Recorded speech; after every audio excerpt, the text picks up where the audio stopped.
This is Core Conversations with Natalie Baggio. Welcome back to Core Conversations. Today's episode is an important topic that we're here to discuss. And today my guest is Dr. Max Schaefer.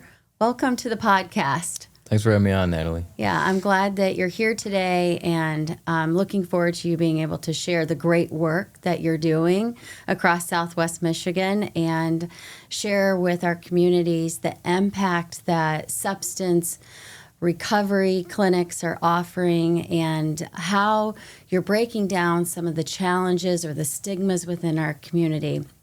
But before we start with the topic, I would really enjoy you sharing some of your personal journey and how long you've been living in Southwest Michigan.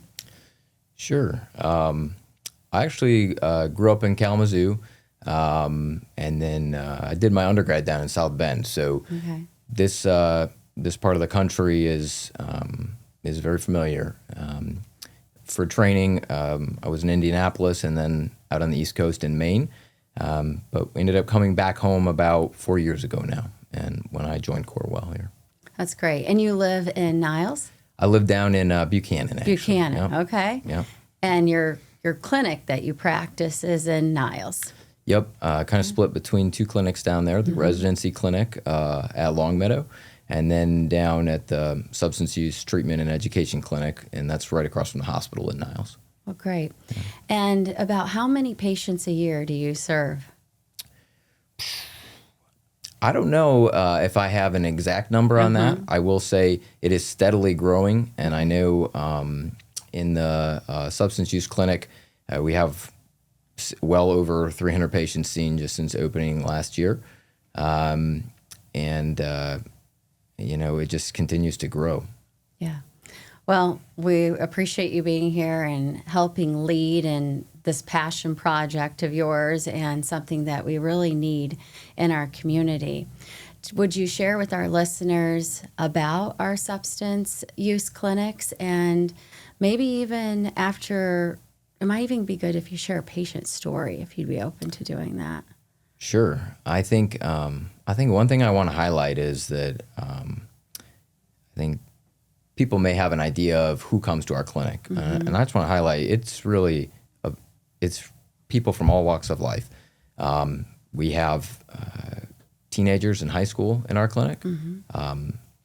We have college kids who maybe just have some questions about how to be safe in college, questions about certain substances, about alcohol use, what's a safe amount. Maybe they feel like things are getting a little out of control. And then probably more classically, what people think about are people who inject drugs or, often the hospital, a common admission, maybe alcohol withdrawal syndrome or an overdose. So really, we see a very broad spectrum of patients. I think education piece is really important, what you said, because sometimes people don't know what is normal or what's not normal, and I think that offers a lot of opportunity for people just to walk through the door and be able to ask those questions. Exactly. I think, one thing you'll find when you walk in the door is a friendly, team-based approach. We really take pride in the fact that, quality addiction care is really team-based care. And so it starts right at our front desk. Brittany down in Niles has been with me since we started at the family medicine clinic. And, Diana, our MA, is when, we allow her to have vacation a couple times a year. And when she does, our patients, I think they're more upset than when I'm gone even. It really is, we worked well together to support our patients. And So creating that easy access and that front door. Yeah. Is there a story where someone walked in or you had someone for education where it turned into where you've been able to help navigate someone through the system to a better outcome? Yeah, I think one really good story actually was a primary care patient of mine. Started as a primary care patient of mine and had a diagnosis of oral cancer. Went to University of Michigan, had the cancer treated, but was having a lot of struggles with depression and other challenges that you would expect with recovering from a major surgery and a cancer diagnosis. Right. Had always drank regularly, and that really accelerated after that diagnosis. This person ended up working with our team to go through hospital admission for withdrawal, subsequently went through residential treatment at Sacred Heart, and then followed very closely with us as an outpatient after that. Just heard, I think he's at 15 months in recovery. A lot of the side effects from swallowing, all the mood things, those things have essentially gone away despite his big surgeries once he stopped using alcohol. His daughters reached out to us because they couldn't believe how much better he was doing socially, emotionally. And, I think sometimes things that, maybe someone's always had a couple drinks at night, that can change with life events. And, I think treating the alcohol or the substance use disorder for this patient had probably a bigger impact on his quality of life than really any other intervention we could have done for him. Yeah.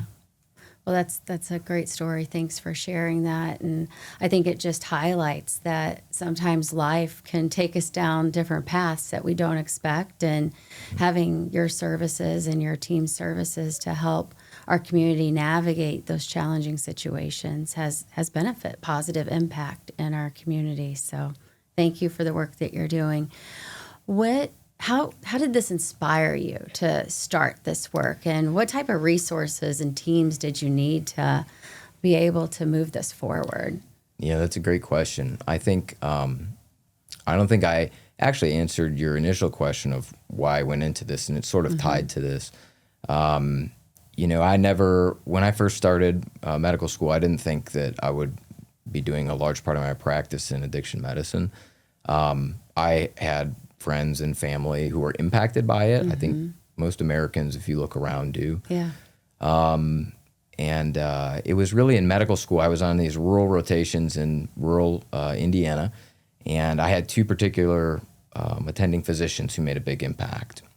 One was in recovery, and they were very open about it. This was a rural family doc who did everything, delivered babies, worked in the hospital. And I was kind of struck by how open they were about their recovery, their journey. They went to meetings daily on top of everything they were doing.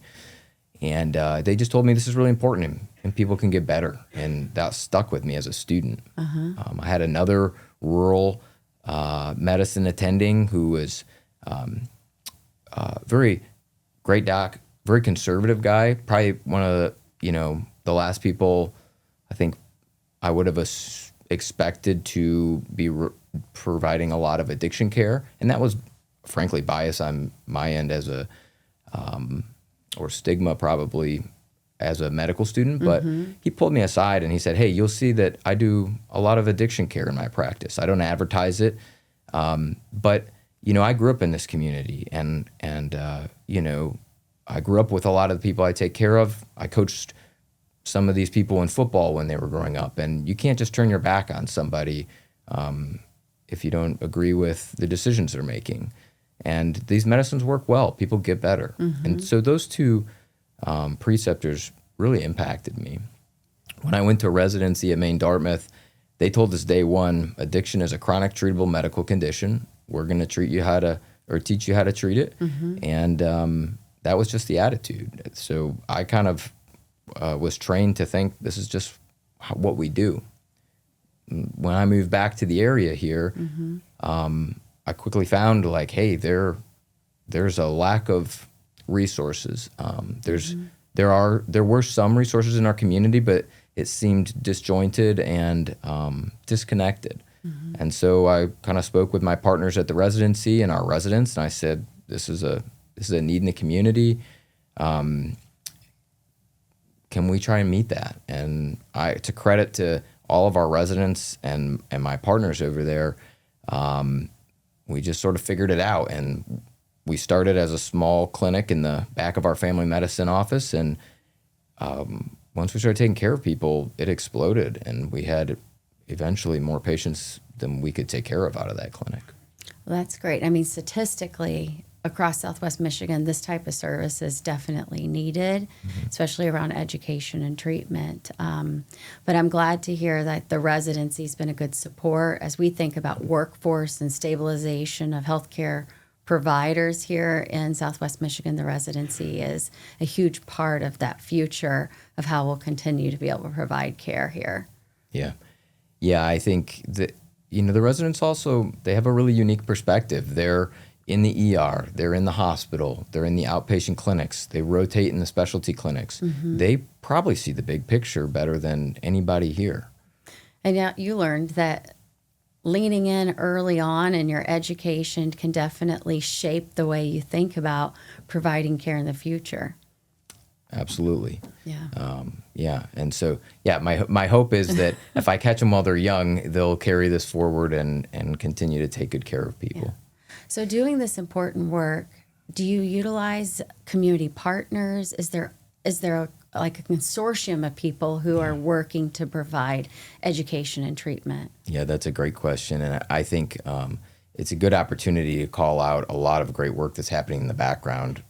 Our community doesn't see, a lot of the collaboration behind the scenes. So one or group of people I'll mention is, it's called ROSC, Recovery Oriented Systems of Care. These are different players throughout Berrien County, law enforcement, different treatment clinics, specialty courts, and we meet once a month and discuss, new ideas or challenges in the community, and we work together to try and meet needs, public health, better treatment goals. That's honestly one of my favorite parts about growing this is working with other community partners, trying to bridge that gap and smooth transitions of care. Right, because we can't do this alone. No, I think you're exactly right. And, Corewell, we're the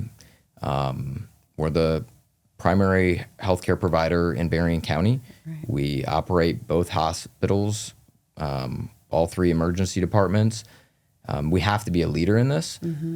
But my goal is patients get treatment where it's best for them. And if that's at Intercare, Harbortown, Niles, or Cass Family Clinic, then let's help facilitate that. They take great care of people too. Absolutely. And considering that we still have a shortage of healthcare across Southwest Michigan, it really takes our partners to ensure that we're able to provide the right access to care. Absolutely. If someone, by listening to this podcast with you, sharing this information, what is one way people could get in contact with you and your partners to learn more? Yeah, I think, you can walk in. Prefer a call if possible, but we'll take walk-ins. Okay. Dr. Moreno right now is at the Center for Better Health in Benton Harbor, providing addiction care on Wednesdays and Thursdays. And then in Niles, we're open Monday through Friday, with goals to expand those hours over time. But, call either clinic. If you even just have questions, if you're not sure you're ready for treatment, that's okay. We're a low barrier clinic. We'll meet you where you're at. And if we're not the right choice, we'll help connect you with someone who is. Yeah, well, thank you very much for your time today. And this has been very informative. And I hope that this information helps others think about reaching out for help if them or a loved one, because it's really important that we try to create a better and healthier communities here in Southwest Michigan. Great. Thanks so much, Natalie. Thank you for joining us on Core Conversations. We'll see you next week.